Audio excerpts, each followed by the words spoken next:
Assalamualaikum warahmatullahi wabarakatuh, saudara sekalian. Kita lanjutkan kuliah ekologi ini dengan media video nomor 2C ini ya. Nah, kita akan membahas tentang populasi, menghabiskan eh, tentang populasi ini dimulai dengan distribusi internal. Nanti kita akan juga berbicara tentang komunitas, ekosistem, homeostatis, dan pencemaran. Ya. Kita mulai dari berikutnya ya, tentang distribusi internal. Nah, pola distribusi internal adalah pola penyebaran individu dalam populasi. Jadi ada 3 jenis pola penyebaran individu dalam populasi ini ya, itu adalah yang teratur, berkelompok, random. Ya. Nah, pola penyebaran internal ini merupakan tanggapan terhadap eh, tarikan sosial antar individu di dalam populasi tersebut ya. Ya, kalau ada tarikan sosial berarti mengelompok, kalau tidak ada ya tidak mengelompok ya. Kemudian juga tanggapan terhadap lingkungannya atau tanggapan terhadap hal tersebut di atas ya. Terhadap lingkungannya itu misalnya kalau pada saat kedinginan mengelompok, kalau tidak dingin ya menyebar. Itu salah satu contohnya pada larva ya. Nah, ini pola dasar distribusi internal ya. Ada yang teratur ya. Jarak antar individu ini boleh dikata hampir sama. Nah, kemudian ada yang mengelompok ya. Berdekatan, kemudian kelompok lain berdekatan lagi ya. Dan yang ketiga adalah random, ini jaraknya tidak eh, selalu sama, tidak beraturan ya. Ada yang dekat, ada yang jauh ya.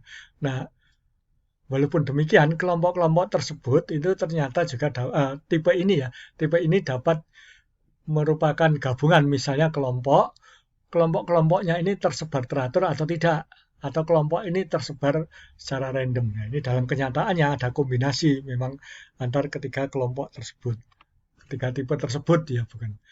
Nah, kita lanjutkan tentang potensi biotik. Nah, setiap makhluk hidup memerlukan tenaga atau energi untuk mempertahankan hidupnya. Nah, bila organisme tersebut mampu mengasimilasi tenaga dari sumber non-biotik, maka disebut produsen, misalnya tumbuh-tumbuhan ya. Bila hanya mampu memperoleh dari organisme lain, ini kemudian disebut dengan konsumen. Ya. Setiap individu dari jenis organisme ya tersusun dari massa biologi yang merupakan simpanan energi bagi organisme lain. Ini kemudian disebut dengan potensi biologi yang secara umum lebih dikenal dengan biomasa. Jadi tumbuhan memiliki timbunan tenaga dalam bentuk karbohidrat dan sebagainya ya, merupakan sumber tenaga bagi uh, herbivore. Herbivore nanti sumber tenaga bagi karnivor. Ya. Nah, kita sekarang lihat biomasa ya. Jadi satuan biomasa adalah berat yang kemudian dapat diubah menjadi satuan tenaga yang disebut kalori ya. Nah, beratnya dapat gram atau kilogram, ini tergantung besar kecilnya individu ya. Penggambaran suatu populasi dengan menggunakan parameter individu ya seringkali tidak dapat langsung menggambarkan potensi biotiknya itu ya. Ini sebab ukuran individu berbeda, ada yang kecil ada yang besar. Contohnya sekarang ya 100 batang rumput tegi tentu memiliki potensi biotik berbeda dengan 100 batang pohon beringin atau 100 ekor kijang ya. Ya, ini karena potensi tenaga yang dikandung di dalamnya memang berbeda ya. Nah, tapi ketika populasi tumbuh itu bergantung kepada faktor biotik dan abiotik. Sekarang kita berbicara tentang faktor pembatas ya. Nah, ketersediaan atau hilangnya suatu kondisi tertentu dapat sangat menentukan organisme tersebut untuk tumbuh atau melakukan reproduksi. Ya. Kebutuhan dasar tersebut bervariasi antar organisme bahkan antar jenis kelompok umur. Ya. Kebutuhan dasar untuk pertumbuhan dan reproduksi ini disebut dengan faktor pembatas. Ya. Artinya bila tidak ada faktor tersebut ya tidak tumbuh atau tidak dapat melakukan reproduksi. Ya. Nah, faktor pembatas itu seringkali kuantitasnya sangat minimum atau diperlukan jumlah yang sangat sedikit ya, ini ya, sangat sedikit.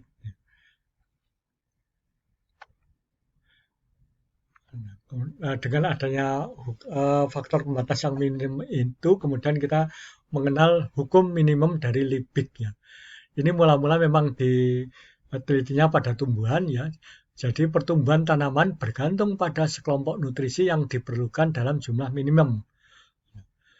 Pernyataan Liebig tersebut kemudian oleh ahli dikenal atau diperkenalkan sebagai hukum minimum Liebig. Nah, hukum minimum ini kemudian dikembangkan ya tidak hanya pada tumbuhan saja, namun pada organisme lain juga komponen-komponennya ya. Jadi tidak hanya satu komponen saja. Nah, digunakan istilah minimum ya.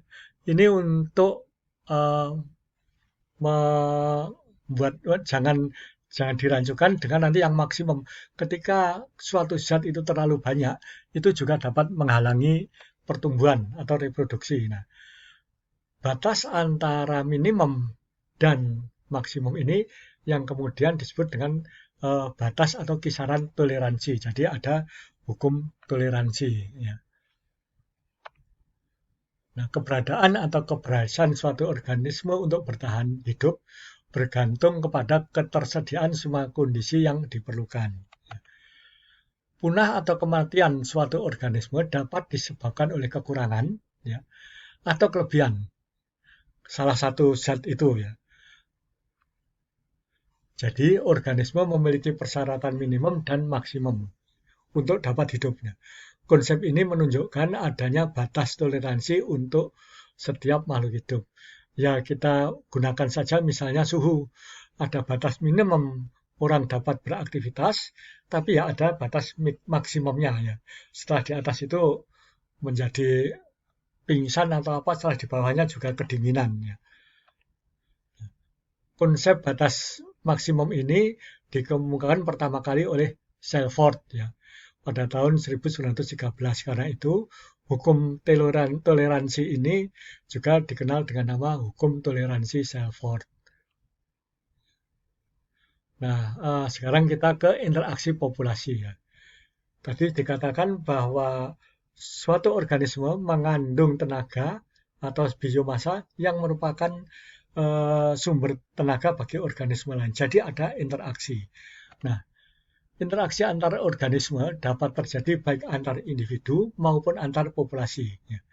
Nah, kita di sini membatasinya pada interaksi antar dua jenis organisme. Secara teoritis, ya, interaksi dua populasi dapat dibagi menjadi 6 jenis ya, dengan 9 tipe. Di antaranya ada yang saling menguntungkan, ada yang merugikan, atau menguntungkan salah satu pihak, merugikan pihak yang lainnya. Nah, kita lihat yang pertama netralisme ya. Ini sebenarnya tidak ada populasi yang dirugikan maupun diuntungkan, dan netralisme ini kelihatannya tidak langsung terjadi, tapi karena hubungannya tidak jelas langsung antara organisme satu dengan yang lainnya ya.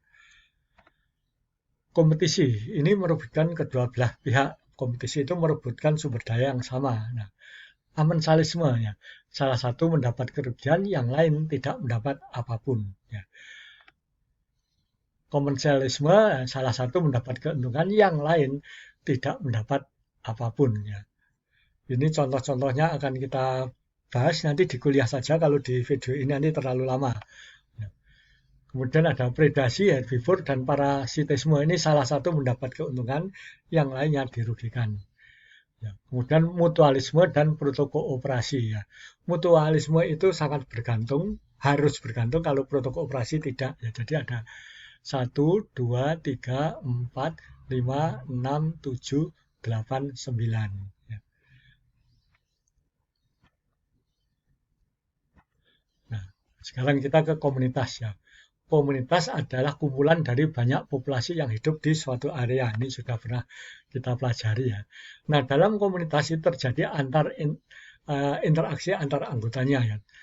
Terutama dalam hal transformasi hasil metabolisme sebagai sumber tenaga. Ya. Dalam satu komunitas harus terjadi interaksi sehingga semua organisme yang ada di komunitas itu dapat hidup bersama. Jadi harus terjadi interaksi yang menguntungkan semua anggotanya secara terintegrasi.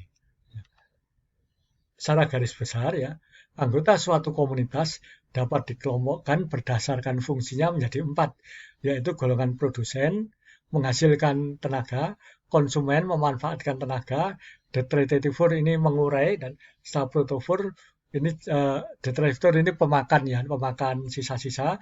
Kalau subrotrof itu pengurai. Ya.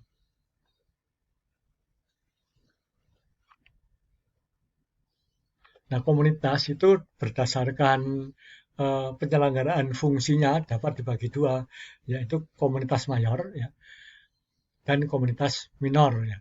Kalau komunitas mayor ini adalah suatu komunitas yang cukup besar dan organisasinya lengkap ya, sehingga boleh dikata tidak bergantung kepada komunitas lain, hanya memerlukan sinar matahari saja sebagai sumber tenaga awal ya.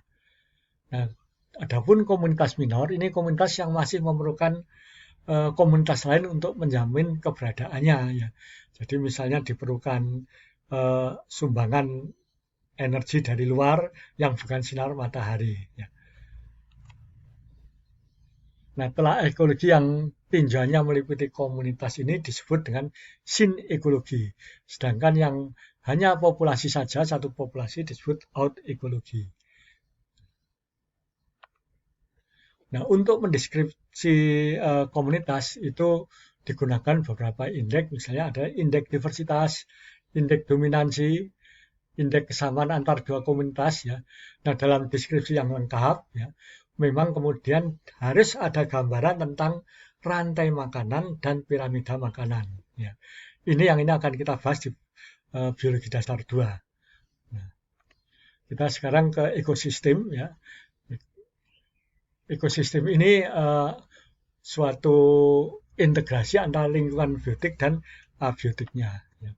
Dengan demikian dalam satu ekosistem akan terdapat komponen bahan organik, bahan anorganik ya, komponen anorganik dan komponen organik, kemudian iklim ya, produser, konsumer ya, ini semua ada dalam ekosistem ya. Nah, homeostatis ya. Homeostatis itu memiliki kemampuan untuk jadi ekosistem, suatu ekosistem memiliki kemampuan melakukan homeostatis, yaitu kemampuan biologi untuk menanggapi perubahan yang terjadi baik internal di dalam komunitas itu atau dalam ekosistem itu maupun eksternal, yaitu dari komunitas atau ekosistem yang lainnya. Nah, ekosistem juga memiliki batas toleransi ya. Bila daur geokimianya terganggu ya, ekosistem akan menanggapi perubahan tersebut dengan berbagai cara termasuk komposisi keanekaragamannya. Nah, bila sudah di luar batas toleransi, maka boleh jadi akan ada komponen yang harus dikorbankan supaya daur biogeokimia tetap dapat berlangsung. Nah, bila daur biogeokimia itu terganggu, maka dikatakan ada pencemaran ya.